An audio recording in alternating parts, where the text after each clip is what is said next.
Welcome to the Cult of Domesticity podcast, a podcast about history, true crime, and whatever life brings us. I'm Courtney, and every week I am joined by another fascinating person. Let's see what we're going to talk about this week. Welcome back to the Cult of Domesticity. We're back with Natassia from Brodette Nation. Brodette Nation! I gave you a jingle and I didn't mean to. Yes, we're on hour 64 of this. No, we're doing pretty good time-wise, mostly from recording with me because I tend to get off topic, but we're living our best lives. We've already talked about food blogs, which is good because who doesn't love cooking? Love food. She gave me a great idea. Now I'm like, how can I dress up my waffles? I'm a Southern gal. I love me some chicken and waffles. And I was thinking, what else can you do with waffles? Hi. Well, I think this is a perfect segue into my current state, which is in North Dakota. And when you told me, you're like, hey, do you want to come on? You want to do true crime? I'm like, yes, my first true crime, because I love true crime podcasts. I love hearing yours. There's so many great women podcasters that are doing such a great, phenomenal job in the true crime genre.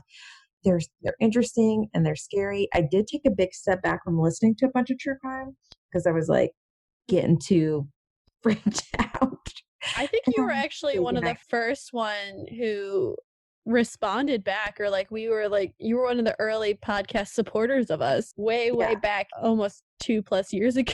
I know. And now you're like on almost near your 100th episode. And I'm just trying to struggle to get season 3 out. So the struggle is real. But about North Dakota, I'm currently in Minot, North Dakota. And a lot of people think that when you get stationed at Minot, it's like the worst thing in the world. I thought it too. But Minot's actually kind of it's a smaller city, but it is still kind of like a city. Okay. So the way I judge it is I came from a small town, right? And in our small town in Richlands, North Carolina, we didn't even have a Walmart at the time. Now it has a Walmart. That means it's getting bigger, right? It's a sign of the times. Sign of the times. And then, so out here, like I have 2 sister-in-laws that live in Williston, and they just have like a Walmart. It's smaller. But here in Minot, people come here to shop. So we have, or they go to Bismarck, which is like, I think it's the capital. It's the capital. So it has like, it's going to get the Costco. It has a Sam's Club. So that's how you know, like it's a little bit bigger or it gets a little bit more fundy. It's fancy. In Minot, we have Target. We have Walmart. We have a Barnes and Noble. We have some great coffee shops. I'm good. We have some great bookshops. So it's not as small as people think it is. And I came from a small town, a small area. So I fit right in. But I think if you're coming from a big city, it'd be tough. So I say that in saying that I wanted to do some true crime in North Dakota. And it was kind of hard to find it. I don't think there's been a whole lot of like big crimes in Dakota, but there have been some significant ones. But the one I'm actually going to talk to you guys about happened in Turtle Lake, North Dakota, which I was at this summer. Is it full of turtles? Actually, they have like a turtle race and they qualify. Like it's a international thing. It's crazy. I did not watch it, but my kids did. Is your mind blown right now? I'm just loving this because I lived in a small town in rural Washington, and that's a shit I would love to have seen. We had the International Kite Festival. Yeah. So I know this shit. I'm like, I love it. I love what they do. They're just like, we are gonna have fun with this. We also had Jake the Alligator Man, which is kind of, if you imagine how they used to do sewing thing, like made mermaids where they would sew a fish onto something. That's what he looks like. They just celebrate his birthday. I've seen Jake. He's creepy. I'm not a fan. But I love when they're like, we're having our thing. We're gonna have a Hallmark movie festival here. Let's go. Wow. That would be Hallmark movie. Yeah, I know. Everybody's real into this Hallmark movie, especially at Christmas time. To me, I feel like if you see one, you have seen them all. Oh, yeah. It's like the same movie, just like in a different location. So since you're talking about small towns, yes, can you guess the population of, this is the 2010 census, but can you guess the population of this town? Or this city? Sorry. You're saying it's a small city? Yes. Interesting fact about North Dakota, we don't have villages or towns. It's all cities. Okay. I'm going to go 5 to 10,000, like in that range. 581 people. The smallest city, again, 2010 census. Let me go to my facts about North Dakota. It is Mazza, and it ranges, like, I've seen articles from 5 to 20 people. So if you get sick of someone there, you literally have to leave town. Like, if you dated someone there, you're gonna see your ex everywhere because there's only so many people. Yeah, but like, is it your ex or is it like your cousin? Like, not to say North Dakota people are like into their cousins, but then like 20 people, like, who is that? That's your family. I feel like that's a family. It could be a family. I'm assuming like one nuclear family, a couple nuclear families, like maybe 4. If they were a Cherney family, I mean, the Cherney side, my husband's family, there are 26 grandkids. You're beating my family by a lot. I mean, I'm just saying we could take over that city. Again, like I said, sci-fi movie there. That's a sci-fi movie where we're just taking a town. Yeah, I mean, the whole Cherney clan can do it. But yeah, it is the home of the world champion turtle races. It was really hot. I was really pregnant, so I did not see them, but my boys seem to enjoy them. They have turtle races and they qualify and they go and compete in Canada. So, I mean, which is like not too far from where I live. There are more turtle races. It's a thing. It is 100% a thing. I want to know everything about it. I love it. Like, are they in like little lanes? Do the turtles cut each other off? Do they have like designs? Do you have to put a number on them? So many questions. So many questions, and now I'm bummed I didn't actually stay for the race. But they do have Rusty, the 2-ton turtle, and the town was founded in May 1905, and it is a farming community, which is going to be important when we start talking about the Wolf family murders. So facts about North Dakota real quick. I mean, from my personal experience living here in North Dakota, it is the most beautiful sunrises and sunsets you've ever seen because there's like no trees. Matter of fact, every state has more trees than North Dakota. That's a good Jeopardy question or pub quiz question. Actor Josh Duhamel's from Minot, North Dakota. Did you know that? I just know he's beautiful. So. He is our pride and joy. At least he's mine. I'm just waiting for that time for me to actually run into him. Yeah, I like it. But I mean, I'd hate to turn him down and say, oh God, I'm married. That would be embarrassing for him. So, is he still married to Fergie? No. He dropped her when he found out about me. And I was like, I'm so embarrassed because I'm not leaving my husband. I'm like, oh God, there was some miscommunication. I'm not leaving my husband. Fergie seemed like she was a great girl. So, but you know, there's nothing out here. So that's why the sunsets and sunrises are so beautiful. It's huge into farming. That's the majority of the state.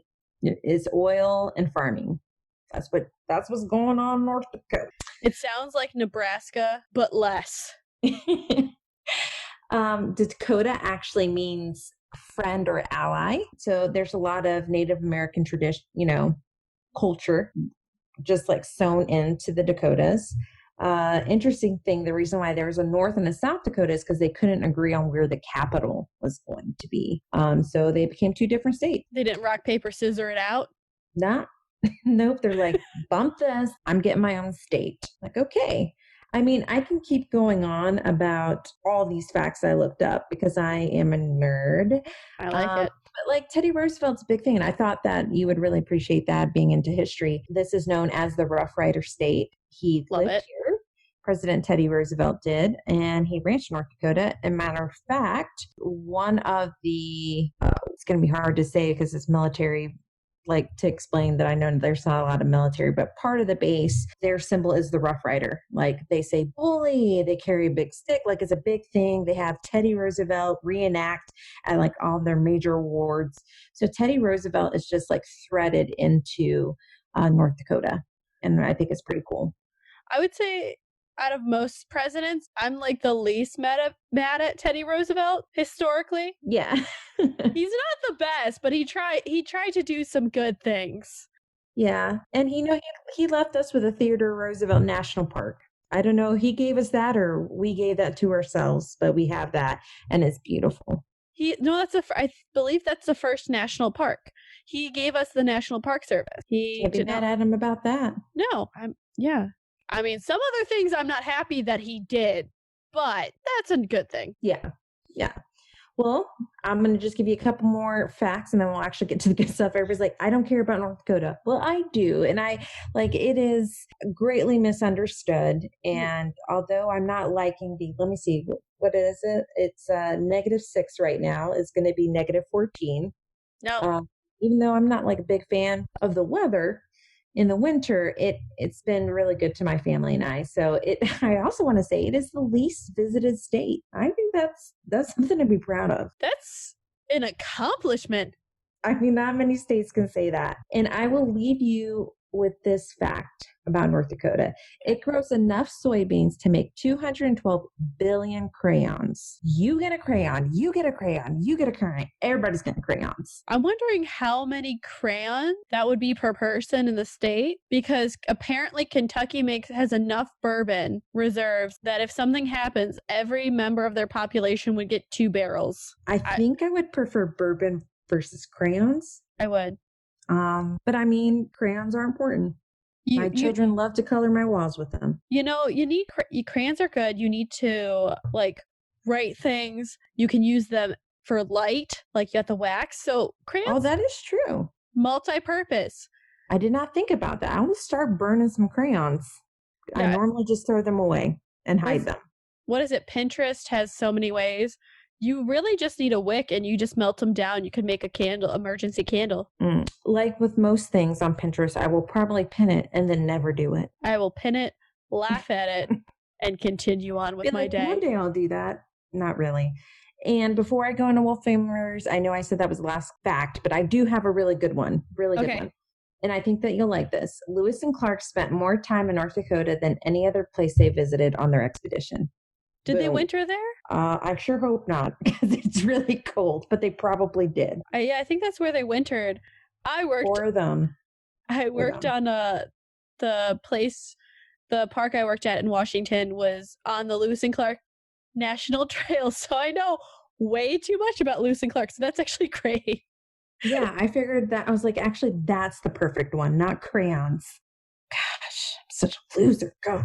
Okay. Again, so many trivia answers here, guys. Write them down, memorize them, shock your friends. North Dakota facts, guys. Oh, and nobody else is going to know that. No, you're going to impress that North Dakotans. Team. Mm-hmm. Yeah, and I mean, I learned most of these facts from reading my son's like a 50 state, like every state. I'm like, oh my gosh, this book is awesome. But I think everybody's ready to hear about the Wolf family murders, which happened in 1920. And it rocked Turtle Lake, I'm assuming. I mean, at the time, there was 400 people. It has not grown that much. And when I was in Turtle Lake with my friend's friend, it was like everybody knew each other. Like literally, everybody was like, hey, hey, hey. I'm like, wow. That's my nightmare. Wow, it was insane. It was a cute festival. I'm really glad. We'll probably take the boys again. Just a little bit of a drive, do something in North Dakota. Also, when you're in North Dakota, you think like 4.5 hours. You're like, oh, that's a long drive, but not in North Dakota. That's like right up the street. Just get on the highway and go. So you can go do something cool in Fargo or Bismarck or any of those bigger or more fun cities. That's legitimately driving half across the state, because I drive from Cincinnati to Cleveland to see my parents. And that's exactly, it's 4.5. It's like right up the street. Mm-hmm. I used to think driving a little ways was a big deal, and now I don't. I'm like 2.5 hours? Okay, cool. I go to Columbus. Like, that's Columbus to me. I'm just like, yeah, cool. Yeah, cool. I mean, I think that is a Midwestern thing. Mm-hmm. You know you're going to be driving for a minute. Road tripping for real. All right. Well, Jacob and his wife, Beta, they have 5 daughters. All right. So Jacob Wolf is 41. Beta, his wife, is 35. Their 5 daughters, Maria's 10, Edna's 8, Lydia's 6, Martha is 3, and Emma is 8 months old. They also hired a chore boy named Jacob Hofer, who was 13. So this family is kind of considered well off because they were able to hire someone outside of their family to help with their farm. They're a farming community. They are a German family that immigrated from Russia to Turtle Lake, North Dakota. And as I said, at the time, there was only like 400 people there. So another big thing about North Dakota is like we have this huge Scandinavian heritage right here, Heritage Museum actually in Minot. And so there was a lot of immigrants. So we have this big thing in the summer called Hoostfest, and all these different Scandinavian like bands and different types of vendors, they come and they do like this huge show at like the state fairgrounds. And it's a big thing. And people from all over come, especially like from Canada and stuff, actually go to that. So it's not abnormal to hear like, you know, German descents in this area. Like a lot of them came over, and his family was one of them. Germans, they go everywhere. Yeah, I married a German. I'm a quarter German, so yeah. They be getting busy and just like we have a whole family of like so propagating so much. So many. As I said, the Wolf family had a very successful farm and has state-of-the-art equipment at the time. Now that's going to become important later on when we start talking about facts of this case. And just to let you know, in case you guys get, you know, it does get pretty gruesome and there are kids involved. So just putting that out there. So in one article I read that Jacob Wolf told his friends he felt like he and his family were in danger. Now, I can't remember which article I pulled that from, but it sounded like he was a little bit paranoid. This sounds like the Kinderfact murders, kind of like just if he's already paranoid, like yeah, that's how they started off. Yeah, so it could be true, it could be just a rumor, you know. But the murders happened in April 1920 and was discovered after a neighbor saw the abandoned laundry just flapping on the clothesline. Now, back in the day, like people were real, like bring in your clothes, especially if a storm comes, right? You know, so that's what they found odd was that there was a storm and the clothes weren't ever taken inside. Now, these farms were probably like a mile apart. And so the only times you really see your neighbors when you're out there plowing your fields, right? Or you're out there doing something that farmers do.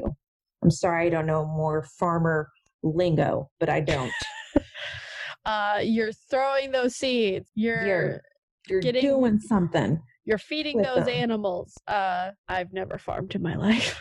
I do have a brother-in-law that's a farmer, so I'm a little bit embarrassed. I don't know more terminology. But the neighbor and his wife decide that, hey, they're going to go check on this family. And so when they arrived, they felt it was eerily quiet except for the sound of a baby crying, which is every horror movie. I mean, ever, right? You just get the psycho background. Yeah.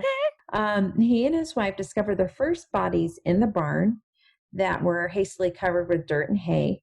And it was Jacob Wolf and two of his daughters, Maria and Edna. In the basement of the house were 5 more bodies: Jacob's wife, Beata, the rest of their daughters, Bertha, Lydia, and Martha, and their chore boy, Jacob Hoffer. They had been killed with a shotgun and a hatchet. So the only survivor was Emma in her crib, who had been there for 2 days without being fed or changed, and she was pretty weak. Now, here's the breakdown of the murders. Okay, and I'm saying this because my friend Abby cannot take details. We only can watch Disney movies with her, and only Disney movies that are not violent. So like Mulan is out. You know what I'm saying? That's not that violent. That's really, really, really. I always pick on her. So this is where it's about to get violent, Abby. So, you know, fast forward, and anybody else that can't really take this. So here's a breakdown of the murders. The victims in the kitchen, well, they weren't in the kitchen, they were in the cellar, was my spot. All right. So we already talked about the first bodies, which were found in the barn. All right, so the breakdown of the murder. Somebody was murdered in the kitchen, and I believe it was Beata with the gunshot wound to her back, and then her body was probably thrown down into the cellar with the rest of the girls in the basement. So Bertha had a gunshot to the face and hatchet wounds. Lydia had a gunshot to the head and hatchet wounds, and Martha had been beaten with the hatchet. Now, Hofer, Jacob Hofer, the chore boy, had a gunshot to the neck. Now, the bodies that were found in the barn, the 2 girls had snuck out of the house. So this is what kind of breaks my heart, especially like as a mother. This whole like it's just too gruesome to even think about. Yeah. But the girls had snuck out of the house through a window and ran to the barn. And so they were trying to hide. So they were trying to hide. So this is like, oh, this is just so heartbreaking because they knew what was happening. Mm-hmm. And I cannot imagine the pure terror that they felt. Well, if you think about it, the gunshots aren't going to be quiet. So the hatchet seems like it's to finish, like to make sure everyone's dead. They planned that no one was going to leave alive. Yeah. Who could talk. Exactly. And I feel like, and this is going to be important later on, that's a lot of work for one person. Mm-hmm. What? Because how many people were there? It's like there was Jacob, Beata, and their 4 daughters, and then the chore boy. So 7 people were murdered. 7 people. It's hard to control 7 people. It is. So with the girls that ran into the barn, they had gunshot wounds to the back of their heads, extremely close range.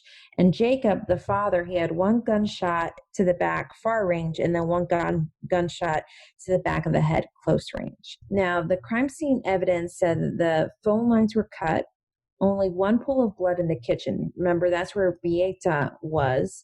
So they think that's where she was killed. The hatchet uncovered along with the bloody rags and clothing.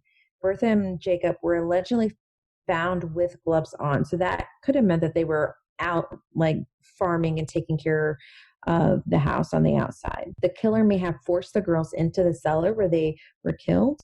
And then someone attempted to clean the blood off the floor, which, I mean, I don't even know why you would bother. I mean, because if someone looks in like the door or the window and there's a bunch of blood. That's why you're the true crime expert. My thought, that's like, I mean, because think about it. If you took the time to cut the phone line, get them down there, hide the bodies, you don't want a blood stain. Because think about it, if they figured probably the neighbors, someone's going to snoop around, that if they snoop around, they're not going to, otherwise they wouldn't see anything. Yeah, but the child, the 8-month-old was left alive. So the neighbors, if, she makes it, she's going to be crying, right? So like they would probably come in if they don't hear anything else. So that's still kind of weird to me. Like, why bother? Maybe they thought the baby would die before someone got there. Yeah, but they had no problem killing like a 3-year-old. Was the 8-month-old too far? Like, I don't know. Well, 8-month-olds really don't talk that much. Oh, they don't. I mean, they're just crying and babbling. They're not talking. Unless, mine aren't at 8 months. Yeah, my 3-year-old, he is just talking away. He is a person. Yeah. 3-year-old, they will say things. 8-month-old, they will also lie to your face. That's what my 3-year-old does to me. So, but we're going to go through the timeline. So 1 week prior, Beata and Jacob celebrated their birthdays. Mm-hmm. Jacob had arranged to pick up a drill press. So, they're pressing on with their lives. Mm-hmm. On April 22nd, a neighbor hears gunshots at 10 a.m. But according to the Dark Matters YouTube video that I watched that is going to do this way more justice than I ever could, that wasn't abnormal. No, I wouldn't think it'd be. Again, the phone lines go dead around 10 a.m. and they know that because they think that Beata had been on the phone with someone, like a neighbor, and it just went dead. And so they did this during the day? Yeah, like in the morning. The bodies remained undiscovered for 2 days. So I'm going to go into the political environment because I think that's really important to talk about in this case. I'm just going to say the balls to kill 6 people during the day is insane.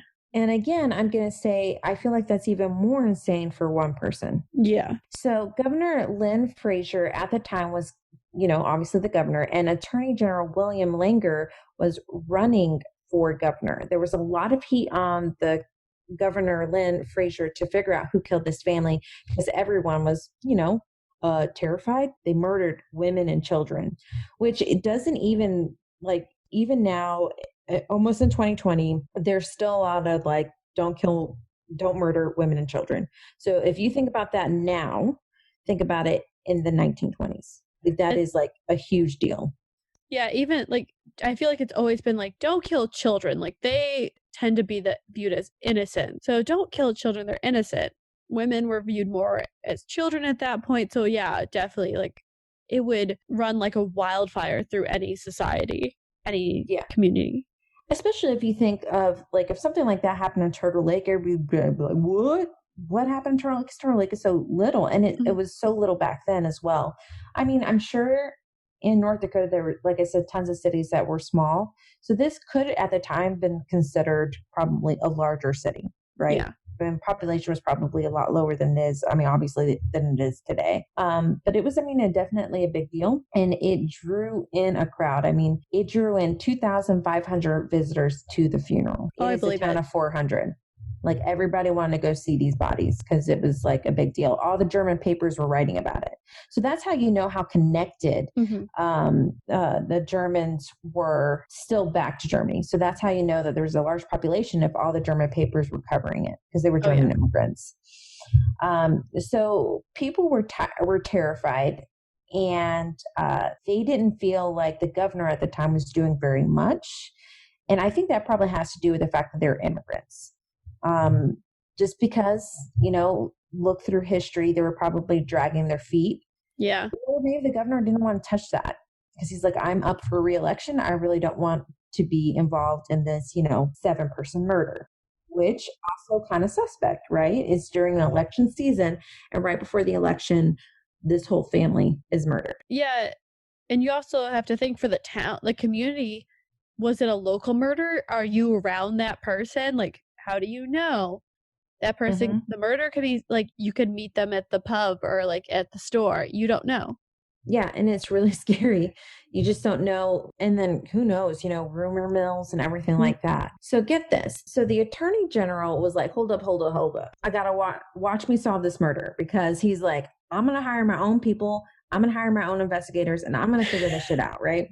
So he hired Chris Mertensen, which was the chief of police, George McDowell, the agent of the North Pacific Railway, which had their own police officers, apparently. I don't know if that's still a thing right now. I don't think they have their own police, but at the time it would make sense because train robberies were kind of common. And it's kind of federal because it goes through every state. Yeah. Or especially back then, most states. FBI is still really new. There's not a strong federal agency. So yeah, makes sense. And he also hired Eugene Hesner, a private operative, like for field of detection agency. So I'm thinking like a private detective. Yeah. That's what that is. All right. So now we're going to go into the suspect. Here comes Henry Layer. So I'll probably refer to him as Layer throughout this podcast. He owned a farm nearby about a mile away.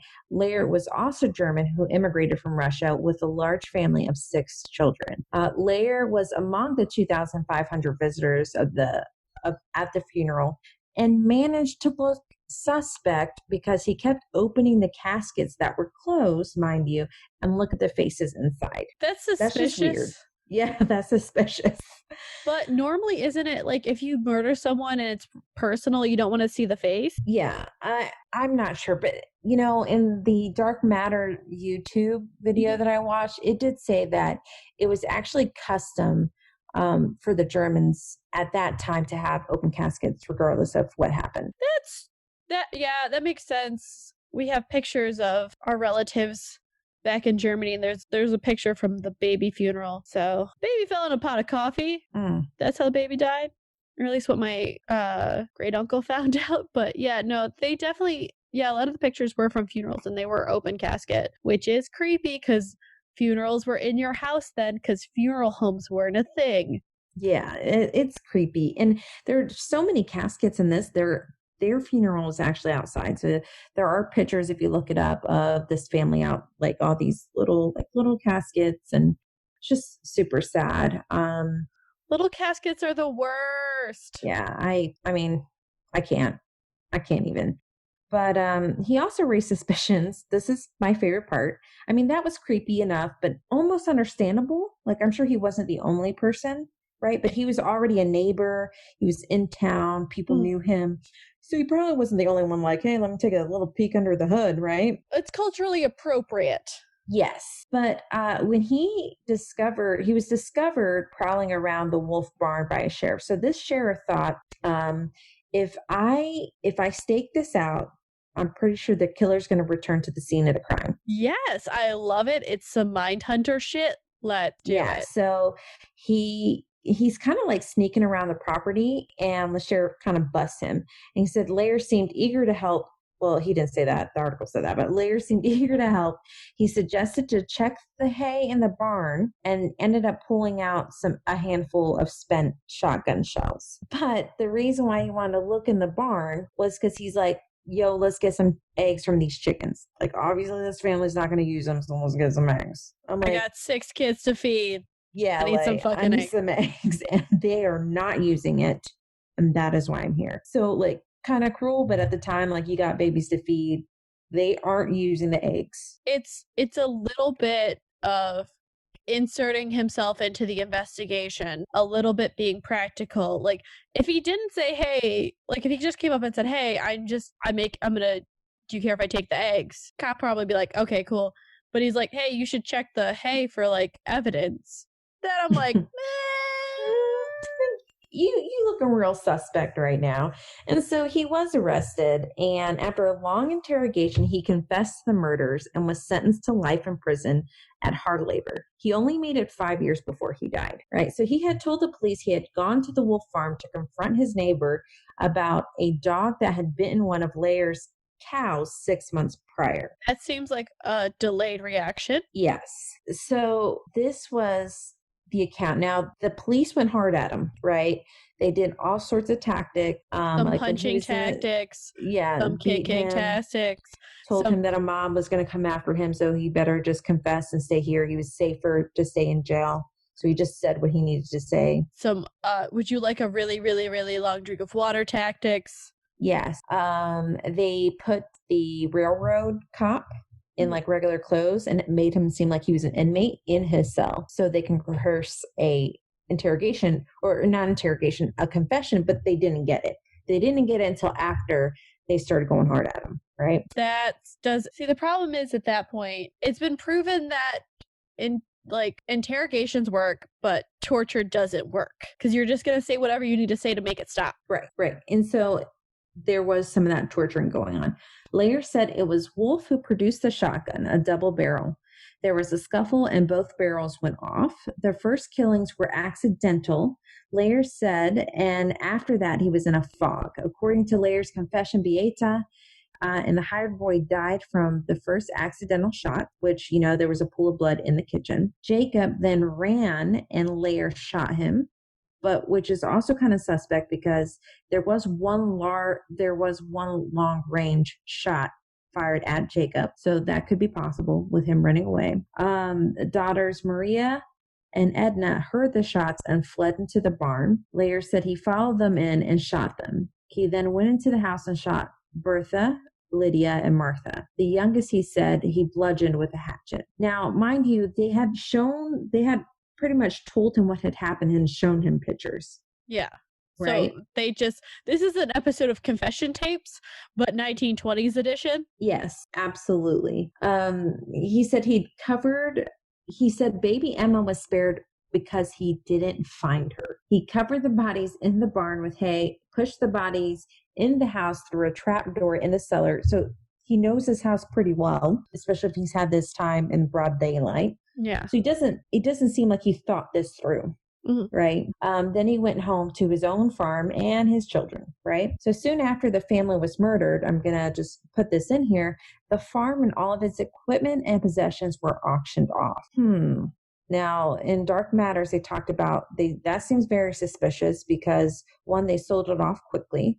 And, my friend Abby brought up when we were talking about this morning, doesn't that 8-month-old still have rights to the farm? Yeah. But they auctioned it off. Unless they're going to save all the money. Right. And it doesn't sound like that's what happened, but I don't know. I don't have those facts. And when Lair was in prison, he retracted his confession. He said he had been bullied into it and warned that he would be turned over to a murderous mob if he didn't cooperate. Until his death, he claimed he was innocent. See, I kind of believe that, though, because it seems like the tactics used would have been really violent. They have one suspect and they don't explore anything else. Yeah, because think about it at the time. So you have this attorney general who had his own investigators. Yeah. And this other governor that's having his people investigate, and they just want to get this over quickly. They want to settle everybody down, and somebody wants to look like the hero. So they have the suspect. According to that YouTube video, that there was other suspects, but then at one point they thought there were maybe 2 suspects, like 2 killers. Yeah. But good old Larry with his, I want to take a look under this casket. I want to see their faces. And, oh, I need some eggs, but here's some shotgun shells. I feel like he made the perfect fall guy. You know what I mean? And he'd already had some beef with Jacob. Yeah. You know, there's some other rumors that, Lair has something going on with his daughter, which is weird because she's like 13 years old. So that could have only been rumors, but it's a suspect, right? So I think he made the perfect fall guy. So we're going to go into the confessions and then the inconsistencies. So in the confession, Lair stated he wants to confront Jacob over the scandalous cow business that happened 6 months ago and arrives from the north. He gets there around 11:30 a.m. He came on foot. Jacob and Henry, which is Lair, had an altercation inside the house. Jacob pulls out the shotgun. They start to struggle. Gun accidentally fires 2 shots, killing Beata and the chore boy, Jacob. His name is also Jacob. Many Jacobs. So many Jacobs. That's why I was like, I don't want to call him the chore boy, but Jacob, Daddy Jacob, flees. Lair reloads the shotgun, follows Jacob outside, shoots twice again. Edna and Maria flee to the barn. Lair guns them down, kills the other girls in the kitchen, and pushes their bodies into the cellar. Again, they only believe one person was shot in the kitchen, right?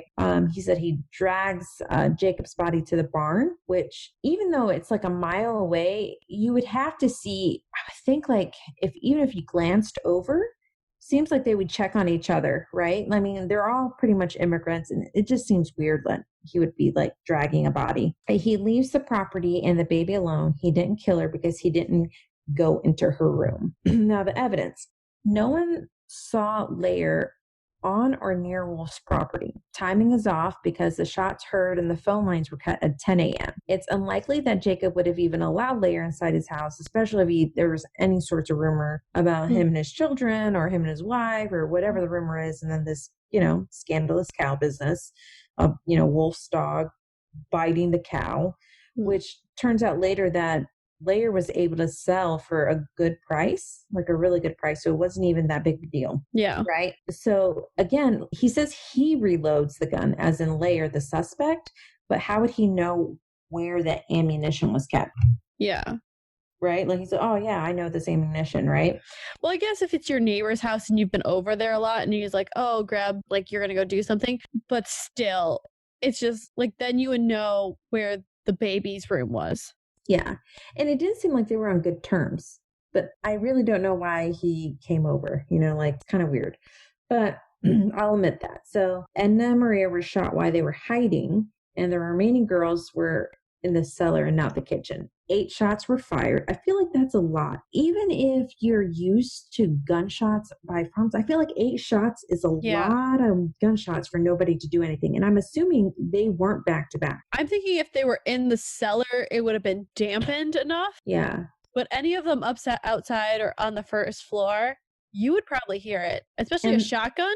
Yeah. And especially, let's talk about the baby. It says, 8 shots fired. The baby was likely awake and crying.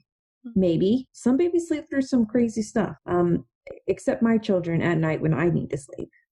So, who knows? Baby, that's a toss up, but I'm going to say that baby was probably crying. Yeah. Later said he never left his farm. He falsely confessed under the impression that his life was in danger. Obviously, there was political motives for the investigators because they got paid a pretty penny if they found the suspect. I mean, they were privately hired by that attorney general. So there was all this pressure to catch a killer quickly and to get paid for doing it. Also, Lair wanted an appeal and a trial, and he was denied. That seems not correct. Right. And seems very suspicious. I think I have a theory, but I'm gonna wait till you're done. We're at the assessment section. I just wanted to say that there's a lot of it feels like it's still like an unsolved mystery. because Layer still denied. And then a lot of the people in town, Dark Matters talks about how they didn't really know what the investigation was. All they knew were rumors. And if you know anything about investigations, typically they don't like release this is a suspect. Yeah. So there was no angry mob. And a lot of people felt like he was wrongly incarcerated. So it's still kind of considered an unsolved mystery, even though they had this suspect and they, pinned it on this guy. And as I said, I felt like he made like the perfect fall guy just because he was acting suspect and he had beef, literally and figuratively with the Wolf family. My biggest thing I found interesting was that it was auctioned off and sold very quickly. Yeah. So, and he was, there could have been some jealousy. He was good at what he did. The farmer, he was well off at the time. They were successful. And they had that state of the art equipment. They were cold-blooded murders, very gruesome. I would think that this man would have a hard time if he's a father of 6. And I know there's some serial killers out there, but Layer just doesn't seem like he's thinking through shit, right? Yeah. Layer does not seem to me like he's thinking through enough to kill and brutally murder this entire family, not get any blood on him, I don't know, and then go to see his family and put his kids to bed later on that night. Especially because it sounds like they shot them and then went back and hatcheted them to make sure they were dead. The hatchet seems like, no, you're going to be dead. Yeah. You're going to be dead. And who does that to children? Yeah. Do you want to hear my theory? Yes. So this seems, and I know you haven't covered the other suspects, but it seems like you said they're well off. It seems like a prominent person, it was orchestrated. Someone said, I want this stuff. So it'd be interesting to see who got a lot of the land, a lot of the materials, a lot of the equipment. But the children probably knew, they probably knew who killed them.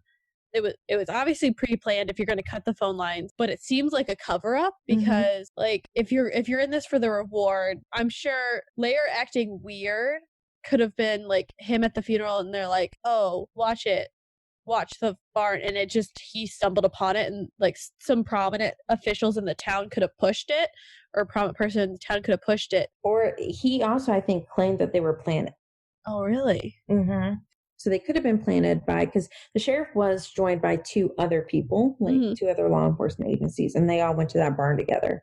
Yeah. I don't cover any more suspects because they didn't talk about any more suspects. The only suspect they really talked about was Layer. And then that reminds me, I want to read to you his version of the interrogation. It's his statements. Okay. Let me see. Okay. This was Henry's interrogation. After supper on May 12th, I was taken into custody and questioned and shown pictures of the murder scene. They kept up questioning until about 2:30 a.m., at which time the sheriff, Martinson, I can't remember how to say it, and a gray-haired, heavy-set man I believe to be a railroad detective took turns at questioning me. They repeatedly told me that there was a mob outside, and that the only chance of saving my life from being strung up on a telephone pole was to make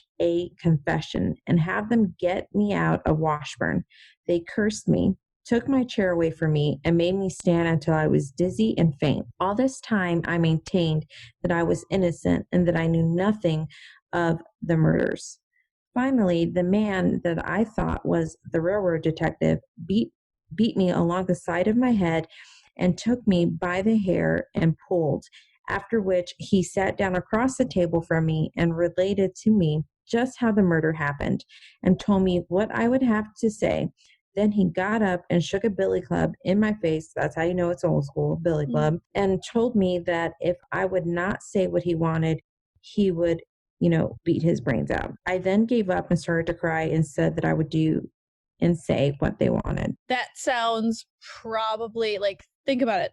You have what it said. He got picked up after dinner. Mm-hmm. He was there till 2, they were questioning him until 2 a.m. So let's say after dinner 6, so they pick you up at 7, that's 7 hours. Probably not getting drink, nothing, no comfort. They took away the chair, so they're going to make you stand. Yeah, it's just it seems like classic non-violent interrogation methods. And what is it? Most people who commit murders end up confessing like within the first hour or so, like hour or two, I believe, if they actually did it. Like it's more of a quick thing because their guilt's waiting on them. But this seems really suspicious that they're just pushing it, and they're like, police do not have to be truthful with you, but the fact that they're just trying to scare him into it seems really, really bizarre. Yeah, and I guess Lair has statements from both medical that there was some bruising and the barber statement. And the barber statement says Henry Lair was badly beat up and both sides of his face and the top of his head were swollen. It looked as if someone had beat him. The skin was not broken, but bruised and swollen. Yeah, that definitely seems like they knew what they were doing to not break skin, so it would not seem like they were like abusing someone, but it definitely seems suspicious. Yeah. So that's pretty much all I have. I did want to say that Emma lived until this was the 8-month-old. She lived until she was 84 years old and died in 2003. She ended up having 3 kids. Dang, that's gotta be so bizarre. Like you can't remember any of your family. And did she end up going with family or? So I think the people that had found her, she went with them and then she went somewhere else. Okay. Like they had passed away. So that sucks. And then she went somewhere with someone else. Now there is a book that was written about it. It's called The Murdered Family Mystery of the Wolf Family. It can be bought on Amazon. It is like fictional history and it's, based off of this case. I guess he goes into some of the theories, but I honestly don't think that it was Lair from my, I don't think my research here. It just sounds, he didn't think through things. It didn't sound like, and that to cut the phone lines that's just a lot of work. Cutting the phone line. It's premeditative. Yeah, it is. I mean, it was thought through. Shotguns, just how do you contain murdering an entire family? And not a small family, a large family. It was a large family. Yeah, because it's crazy. Yeah, because I mean, pretty much controlling more than one person is just difficult. So if it's 1 to 7, or let's say 6 because there's a baby. It was 7 because of the 13-year-old boy. Oh, okay. So 1 to 7, like that's controlling a lot of people, and controlling children is difficult enough. Yeah, I can't control mine. Like there's no way one person could have done that. Like, and they are fast. Kids are fast. They are fast. And during the day, so they're all awake too. That's the part that blows my mind. Everybody was awake. And it was right there during the morning, during the day. And I do think that they possibly might have known someone because, one, if they were let into the house and if the first children didn't run. Yeah. It seems like a majority of them were in that cellar where they listened to whoever told them to go down there. Yeah. And then just to kill them with the hatchet. That's like hired help. Like they went outside for that. People were getting paid. And you know what? The attorney general made governor. Interesting. Be interesting to look at that money trail plus where all the money from the farm went. I was like, and I can see, not to say that this is what happened, but I can see like maybe people care less if it's an immigrant family. Oh yeah, definitely. Especially during that time. Yeah, and in a community like that too. Like it could have, like they could have, like some of their neighbors could have cared, but like other people could have been jealous because they've been doing well and they had the nice equipment.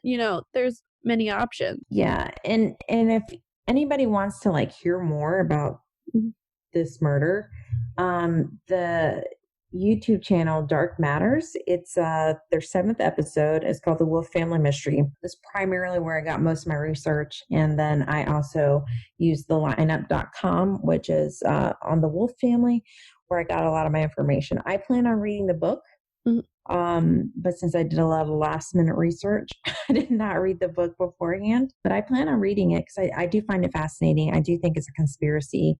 I don't think it was Lair, and I think it's super tragic. And who knew?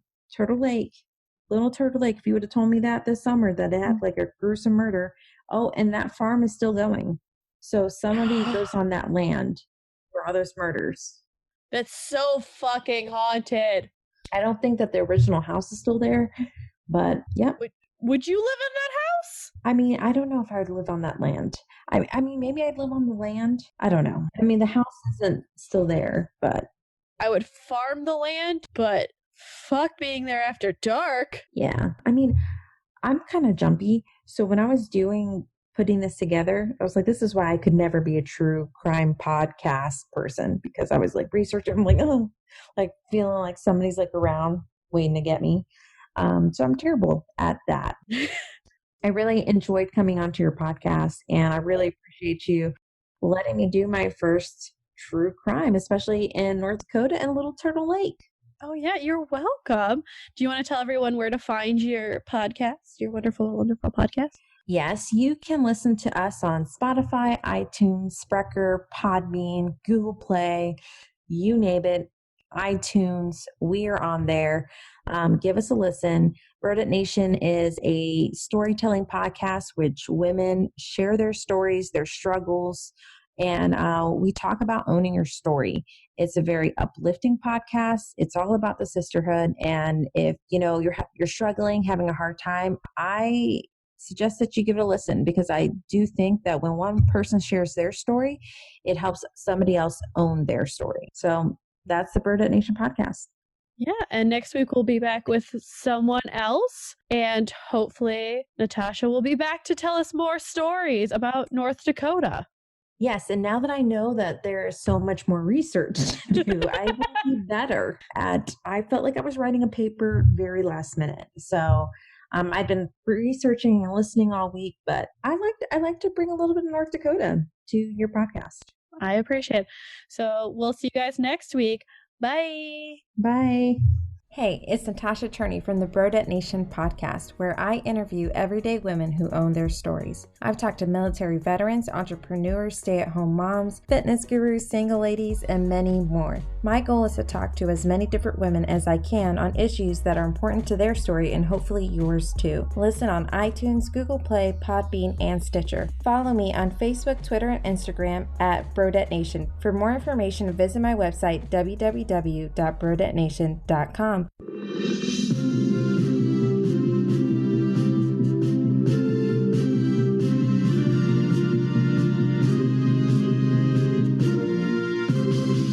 Hello, Tip-Sters. This is Melissa Morgan. I'm the host of Just the Tip-Sters True Crime Podcast, because people are awful and they kill each other. Tip-Sters, this is Melissa Morgan, the host of Just the Tip-Sters True Crime Podcast. Have you ever wanted to kill anyone? Hey, Tipsters, my name's Melissa Morgan, and I'm the host of Just the Tip-Sters True Crime Podcast, America's favorite true crime podcast. You can find us on Apple Podcast. I don't know where you can find us. How about that? Just find us and listen, and you'll really like it. Is that okay? Just the Tip-Sters with Melissa Morgan is actually available on iTunes, Spotify, iHeartRadio, and wherever you get your podcasts. Subscribe, rate, review. You'll be glad you did. Of Domesticity. We're available on all podcatchers. Remember to rate, review, subscribe to help spread the word, or just force other people to listen to it. Our Facebook and Twitter are at Domestic Podcast, and our Instagram is at the Cult of Domesticity. We also have podcast merch at Threadless.